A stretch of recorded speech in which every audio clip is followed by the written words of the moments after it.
భారతదేశ ఉక్కు మనిషి సర్దార్ వల్లభాయ్ పటేల్ దేశానికి చేసిన సేవలు చిరస్మరణీయమని పర్యావరణ ప్రేమికులు, సామాజికవేత్త కోల రవీందర్ ముద్రాజ్ అన్నారు. సర్దార్ వల్లభాయ్ పటేల్ 150వ జయంతి సందర్భంగా శుక్రవారం సూరారం చౌరస్తాలో నార్త్ సిటీ పాఠశాల విద్యార్థులతో ర్యాలీ నిర్వహించారు. ఈ సందర్భంగా బోలా రవీందర్ ముద్రాజ్ మాట్లాడుతూ, అప్పటి నైజాం పాలనలో హైదరాబాద్ ను విలీనం చేసిన ఘనత ఆయనకి దక్కుతుందన్నారు.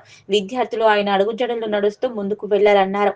ఈ కార్యక్రమంలో పాఠశాల పీఈటీ ఉపాధ్యాయులు రమేష్ నాయక్, ఉపాధ్యాయులు, విద్యార్థులు తదితరులు పాల్గొన్నారు. సర్దార్ వల్లభాయ్ పటేల్ 150వ జయంతి సందర్భంగా ఆయన చేసిన దేశానికి సేవ చేసినటువంటి సేవలను స్మరించుకుంటూ, ఆయన ఒక ఉక్కు మనిషి, అటువంటి మహనీయుని మనం గుర్తించుకోవడం, విద్యార్థులకు చెప్పడం మన ధర్మం. కాబట్టి ఈ సందర్భంగా ఈ నార్త్ సిటీ విద్యార్థులు ఆయనను స్మరించుకుంటూ ఆయన అడుగుజాడల్లో నడుస్తామని ప్రమాణం చేస్తూ ఈరోజు దేశానికి అందించినటువంటి సేవలు కానీ, మనము ఆ యొక్క నైజాం పాలనలో ఉన్నప్పుడు, ప్రత్యేక దేశం ఉన్నప్పుడు దీన్ని హైదరాబాద్లో విలీనం చేసిన ఘనత ఆ రోజు సర్దార్ వల్లభాయ్ పటేల్ అని పిల్లలు చదువుకోవడం, నేర్చుకోవడం, తెలుసుకోవడం ముఖ్యం. కాబట్టి ఈ సందర్భంగా ఈ యొక్క ర్యాలీలో పాల్గొన్న మా విద్యార్థులందరికీ కూడా ధన్యవాదాలు తెలియపరుస్తూ, దీన్ని తిలకించిన వారు కూడా గ్రహించాలని కోరుకుంటూ జై